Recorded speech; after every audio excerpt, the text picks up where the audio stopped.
back to the Road to WrestleMania, the third stop being the highly controversial Super Showdown.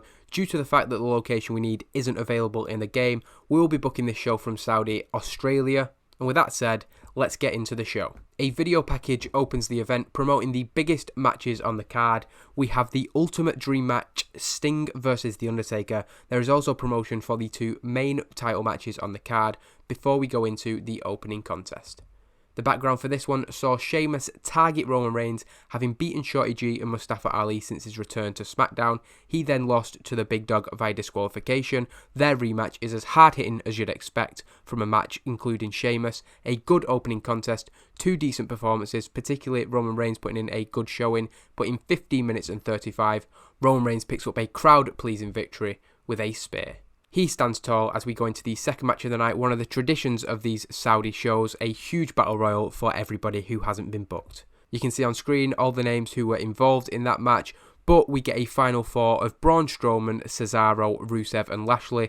Lashley and Rusev, in fact, almost working together, eliminating Braun Strowman and Cesaro, who were so focused on one another that they didn't see their opponents, before Lashley is taken out, the last man eliminated, Rusev picking up a win in the Battle Royal. He celebrates after the match, a great week for him. He finally defeated Lashley in their blow-off street fight on Raw, and 3 nights later, he puts the cherry on the cake, winning the Super Showdown Battle Royal. The third match of the night is introduced with a video package of its own, detailing Jinder Mahal's return to the WWE. As Brock Lesnar prepared to face Ricochet at Super Showdown, his apparent WrestleMania opponent Drew McIntyre was also sidetracked, him by the returning modern-day Maharaja.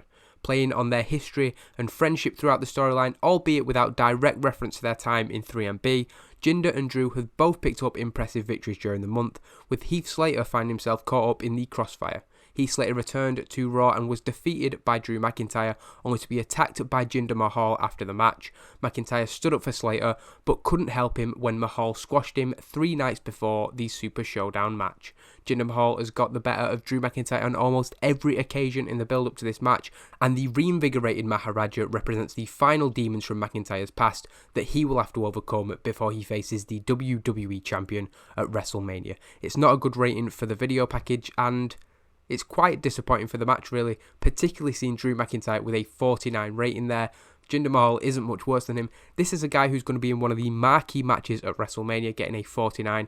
That doesn't fill me with much confidence, but in 11 minutes and 47 seconds, a match with subpar wrestling and little heat, not a shining endorsement for him, but McIntyre does pick up the victory and stands tall after the match. As we go into the fourth match, which had its seeds sown at the Royal Rumble, Ricochet providing that assist to Drew McIntyre for him to eliminate Brock Lesnar from the Royal Rumble. Ricochet has shown no signs of backing down, as stupid as that may be. He's been willing to fight Brock Lesnar, but the advocate of Brock Lesnar, Paul Heyman, has done nothing more than laugh in the face of Ricochet during the build-up to this match. Things got a little more serious though this past Monday on Raw, with Brock Lesnar laying a brutal beatdown into Ricochet that sent him to the hospital. There were question marks over whether he would make it to Super Showdown, and while he is here, one thing's for certain, Ricochet cannot be 100% going into this WWE Championship match. And it shows a 10 minute and 18 second victory for Brock Lesnar. It's decisive, it's dominant. Ricochet shows fight. He does get a little bit of a small flurry of offense in, but Brock Lesnar makes a successful defense of his WWE Championship.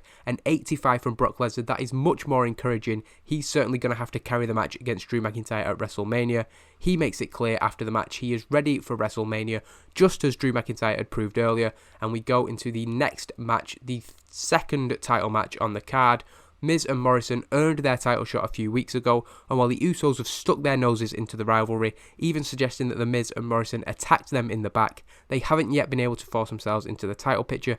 As a result, it is the New Day versus John Morrison and the Miz, and this contest just solidifies that the Miz and John Morrison are the heels in this story. The Miz defeating Kofi Kingston with a skull-crushing finale. Apparently Maryse is there and involved. Obviously I've not taken her off as the manager.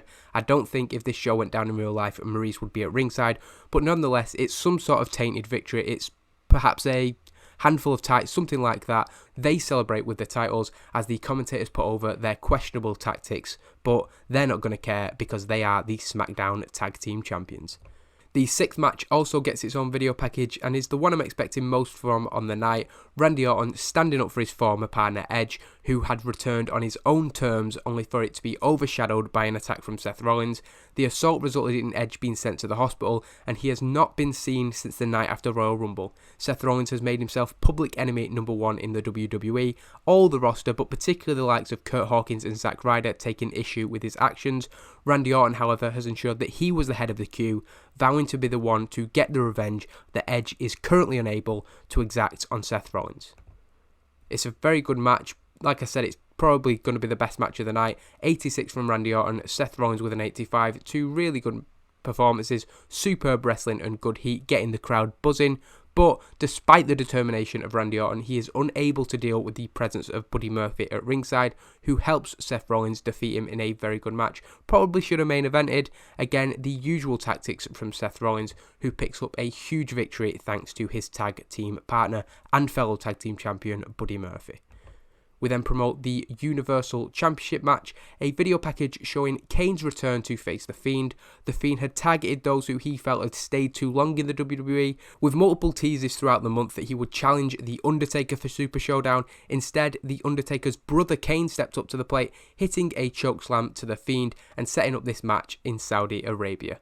Last week on SmackDown, Kane picked up 2 wins in one night, beating both members of the Revival who were on the way out of the door in quick succession. When The Fiend looked to take revenge on Kane, his plan was thwarted as The Undertaker appeared in the ring standing shoulder to shoulder with his brother, The Fiend backing off to fight another day. That other day is tonight, as he picks up another decisive victory for the champion. We want to establish these two champions, Brock Lesnar picking up a strong victory over Ricochet, Bray Wyatt doing the same over Kane. It's 12 minutes and 10 seconds, but it is a Sister Abigail that allows Bray Wyatt or The Fiend to make the defense of his Universal Championship. After the match, we have some sort of segment where The Fiend drags Kane away, perhaps doing one of the light tricks that he does, and dragging Kane under the ring. The point being that The Fiend is taking a memento of the victory in the shape of Kane. Before the second last match of the night, sort of a buffer match between the two main event matches, King Corbin cuts a heat-seeking promo looking to rile up the audience prior to their match. In that match, Mansoor, Mustafa Ali and Shorty G pick up a victory against King Corbin and his cronies.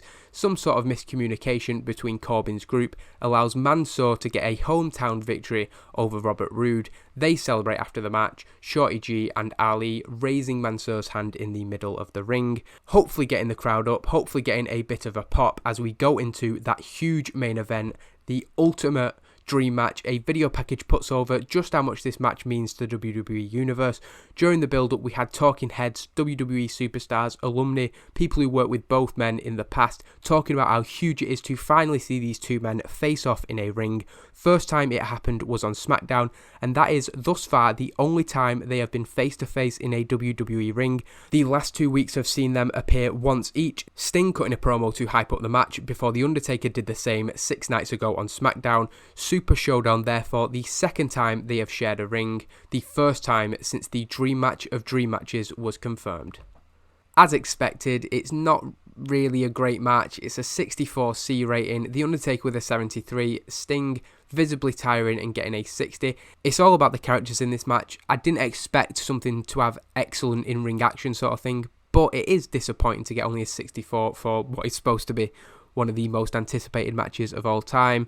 That said, I thought if you can make this match happen, it's hard not to, and it's probably the only time during the lifespan of TEW 2016 that I've been able to use the once in a lifetime note, so it's nice to tick that off the checklist. We did try to slow build the match as it did go 15 minutes, which is just the cut off for that. In my mind, probably half of the matches the two men spent walking around and facing off, so I'm not too sure how Sting got that tired. The action, probably not much to write home about. The show rating's probably going to be pretty bad because of this, but it's all worth it for me to have the idea of seeing the Sting Undertaker match finally take place. It might be 10 years too late. It might be taking place at an event marred by controversy, but the dream match of dream matches has taken place. The Undertaker picks up the win with a tombstone piledriver. We'll probably never see Sting in a WWE ring again, while The Undertaker, I do have plans for him going into WrestleMania, so it was a fairly straightforward decision as to who would win this one. Super Showdown ends with The Undertaker stood tall in the ring, the lights going out, the moon's coming up, him standing tall, The Undertaker, the iconic figure of WWE, and he is on the road to WrestleMania. we'll certainly be seeing him again in the coming episodes. So unsurprisingly, it's a 69C+. There weren't enough attractive women on the show. It lost us popularity in 23 regions. I don't think it's going to be bad enough for us to drop down to cult or anything. That'd certainly be disastrous on the road to WrestleMania. With this being a short-term save, again, it's not something that I'd worry about. If this was something I planned to have a multiple-year game on, I probably would have put Seth Rollins v Randy Orton in the main event, but nonetheless, you can't really follow the Ultimate Dream match in terms of storyline. It had to be the apex of the show, I think, and The Undertaker standing tall is a good moment for him as we continue onto the road to WrestleMania. The next episode will be the Elimination Chamber pay-per-view, the final pay-per-view before WrestleMania. After that, I think there's going to be 2 episodes of SmackDown and 2 episodes of Raw, and then it's time for the big event, 5 more episodes until we are at WrestleMania.